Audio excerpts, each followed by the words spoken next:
Hello, welcome back to my channel. I am currently in my uncle's flat, so excuse the random stuff in the background. Trying to find somewhere that has actual light where you can see is a challenge. So yeah, I'm currently in Denmark. If you'd like to know more about my Denmark adventures, I will link my review, this is my review channel. I will link my vlog channel down below where you can go and check out my Denmark vlogs. But for now, I'm going to be talking about Bill Bryson's Shakespeare. Bill Bryson is an author I know lots about because I had to read a lot of his travel writing when I was doing GCSE English, and I quite enjoyed it, although I found it quite long-winded at the age of 15 and didn't particularly want to read it because I didn't want to have to study it. But I've always wanted to read Bill Bryson from the point of view of somebody choosing to read his work, and I saw this like last year and I thought that seems like something I'd be interested in. I am an actor, I love Shakespeare a lot, that seems like the sort of thing I should be reading.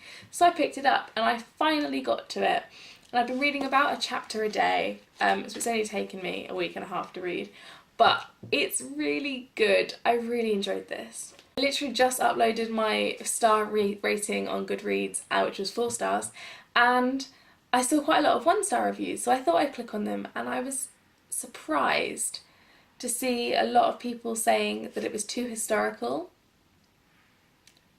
I mean, Shakespeare's a historical figure, so it's not surprising, I'd have thought, that it's quite historical. Oh yeah, somebody said that it doesn't come to any conclusions. Now that's what I like about this book. It's so easy to get swept up in the hype over a certain concept of maybe Shakespeare was like this, or he was like this, or he wasn't himself, or somebody else was Shakespeare, or all of these different things that we think we know about him. And actually this book sets about debunking all of those myths and rumours and lies. It's kind of just tells you one concept, like this could be a thing, but there's this evidence, or there isn't evidence, or this is just an idea but we don't actually know, or there could be this, but again we don't know. It's very, it's not swaying one way or another, it's very fixed in the middle, giving both sides, which is really great. I really enjoyed that about it. So it tells you, which is why it's so short. Bill Bryson says himself, it's why the book is so short, because we don't actually know a great deal about Shakespeare. And so that was really, really interesting to learn what we do know and what we don't know, and even stuff we do know we can't assume is correct. So as I say, Bill Bryson is very in the middle. He doesn't sway particularly one way or another about what's true until we get to the final chapter. We've covered Shakespeare's death, and then we get into people, what's it called? Yes, we get into the final chapter, claimants. And this is all about the people who claim that Shakespeare wasn't Shakespeare, he was somebody else. Or a group of people. And then we get sort of Bill Bryson's personality coming through, which we do get hints of the whole way through the book, but it's much more factual, I think, than his travel writing is, which is why a lot of people don't like this one as much. But sorry if you can hear this noise, the chair keeps moving.